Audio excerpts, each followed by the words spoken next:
So I'm really stoked about what happened at Woke House this morning. We didn't do Facebook Live because I think we're done with that. There's such good conversation and people are speaking so openly that having a camera there seems like an invasion of privacy. Even having any type of electronics in the room seems a little bit weird. But we do have music playing in the background. But what we did was different than any other day. What we did was turn all the cushions facing each other so that we could all see each other, and everybody participated in some way to the overall service. And so I wasn't up front doing my normal Dharma talk. I was sitting there with everybody else, enjoying listening. Like 4 different people participated in putting the flowers on the altar and lighting the incense and lighting the candle, and it was just a really beautiful ceremony. And I will post some pictures of the way we had the cushions set up. But because we're not going to be videoing very often from here on out, as far as I know, I just wanted to shoot a quick video to keep people up to date on what the new thing is that we're doing. And I really believe it's more communal, more from the heart, more about being in the moment than coming in with a prepared Dharma talk and certain people sitting up front that are the professionals and everybody else having to sit on their cushions and listen. The way we have it now, where we're circled up in the center with Buddha in the middle, and with everybody participating and everybody giving some aspect of the Dharma talk or sharing some insight or experience, I think is a really beautiful thing that I would like to pursue. And we came to an agreement today that we were going to pursue this different type of service. And so how the idea came about was from a trip to Kerrville that I took last weekend.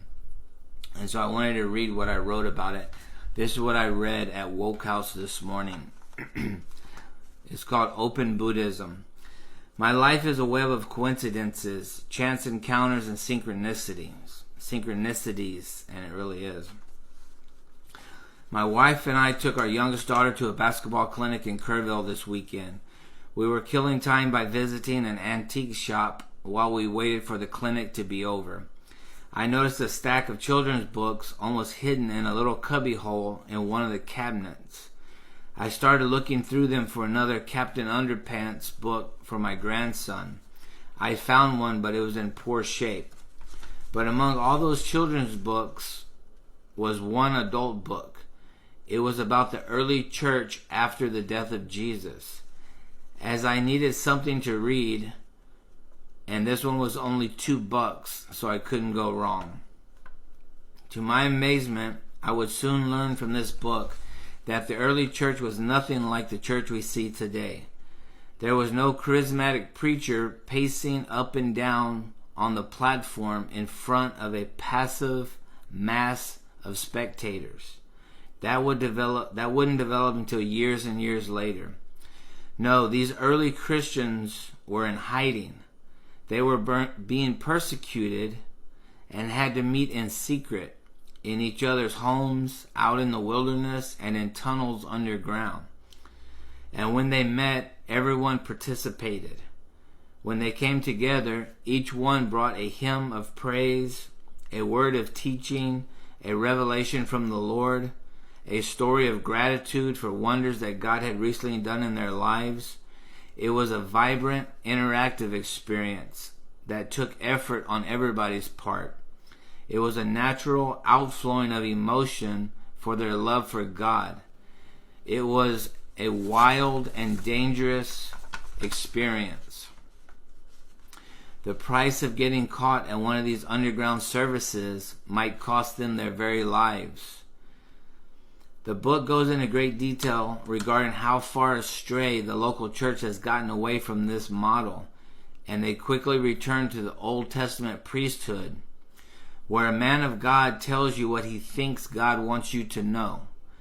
Basically, when Christians were no longer being persecuted and were able to worship out in broad daylight, it suddenly became a job best done by the professionals. and everybody else was expected to sit quietly in their pew and watch the show. In this reading, I couldn't help but think of Buddhism and what we are attempting at Woke House San Antonio.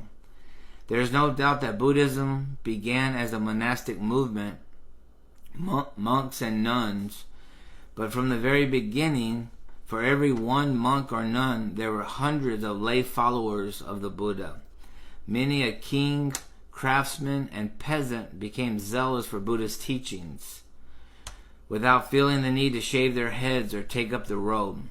They continued their secular job, got married, raised kids, paid taxes like everybody else, but let Buddha's teachings transform their hearts, minds, and lives.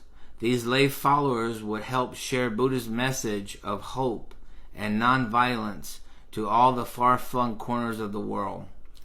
So what's my point? Well, just that. In the beginning, I was so afraid to start a Buddhist, or like we say at Woke House, a Buddhist group. I wanted a Lama, or for that matter, any Lama, Guru, or enlightened master available to come to my town and start one for me. I thought, who am I to start a meditation group? I don't have some pedigree to show everyone to prove that I can do this. I don't have a degree in Buddhist philosophy from some college. Who the hell am I? But over time I realized this is not rocket science. You don't need to be an expert. Lay followers have been sharing the Dharma with each other since the beginning. So if you want to start a meditation group, you just start where you are. Invite a few people together and tell them that everyone is expected to participate. Tell them that your group is not a spectator sport, and everyone is encouraged to be involved in the discussion. At Woke House, we're still trying to find our groove with this. We haven't perfected the dynamics, nor are we likely to anytime soon. But after reading this book about early Christians, I'm more excited than ever about the lively discussions that we are having lately in our group. And next Saturday, I think I'll propose that we turn all the cushions inward toward the middle, so that we can all see each other's faces. And I will remove my cushion from the front of the room and sit among the people, so that we all can be equal in our little circle of humanity. And for that matter, let's take Buddha off the big shrine table and put him in the middle with us too. That way he is down here on our level, where we live, reachable and available to us in our little circle of humanity. Just some thoughts from a fellow traveler, Kylie John Clark. So, super stoked about today's service. Everybody was involved. We were sitting so close together.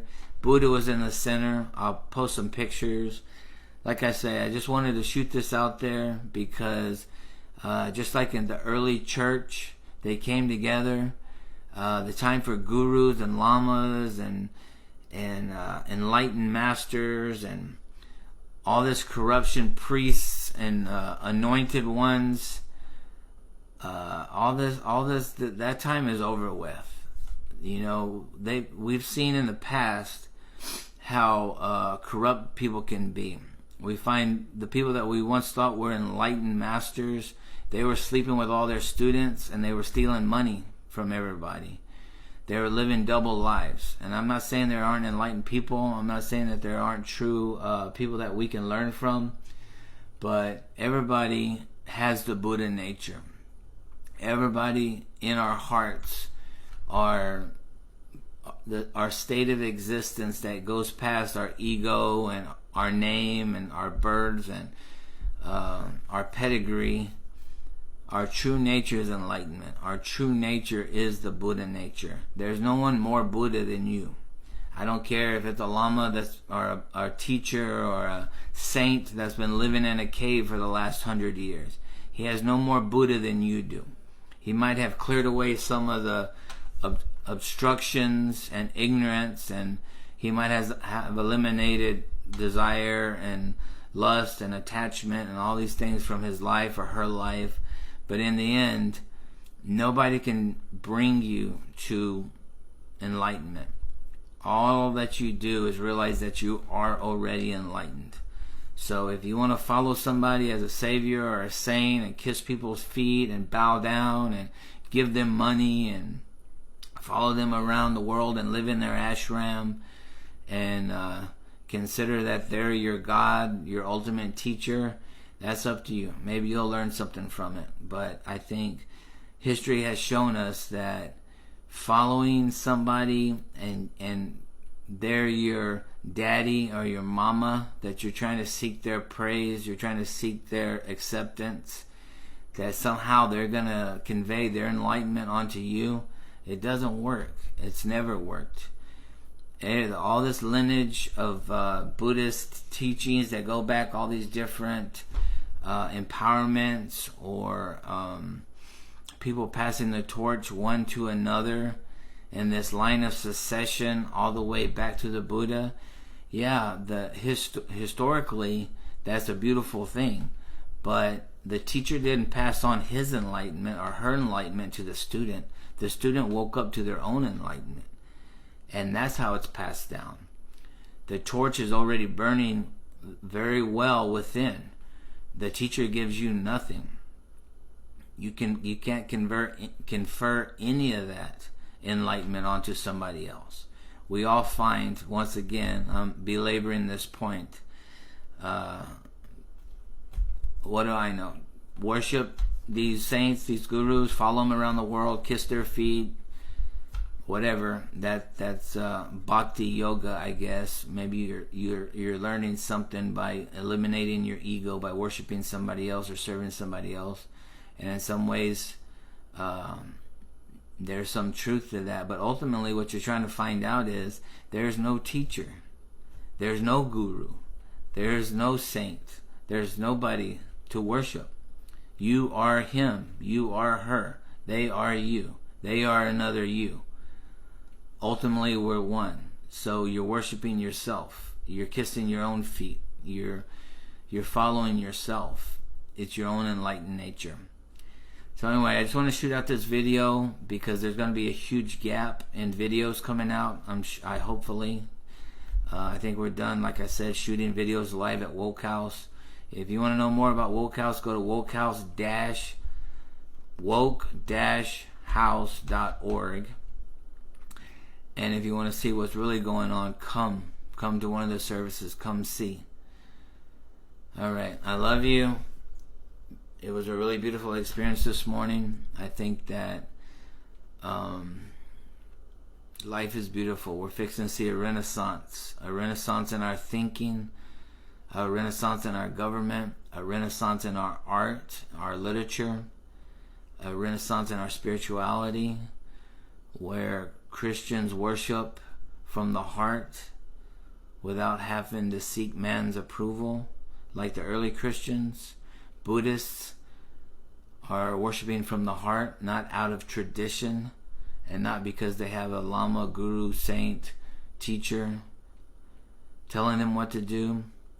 Same thing with Islam and Judaism and every other religion. It's going to become congealed as a oneness movement, that we all worship the same thing. And what that thing is not a thing, and it's indescribable, and there are no words, and nobody's religion is any more true than anybody else's, because we're trying to put words on something that's indescribable.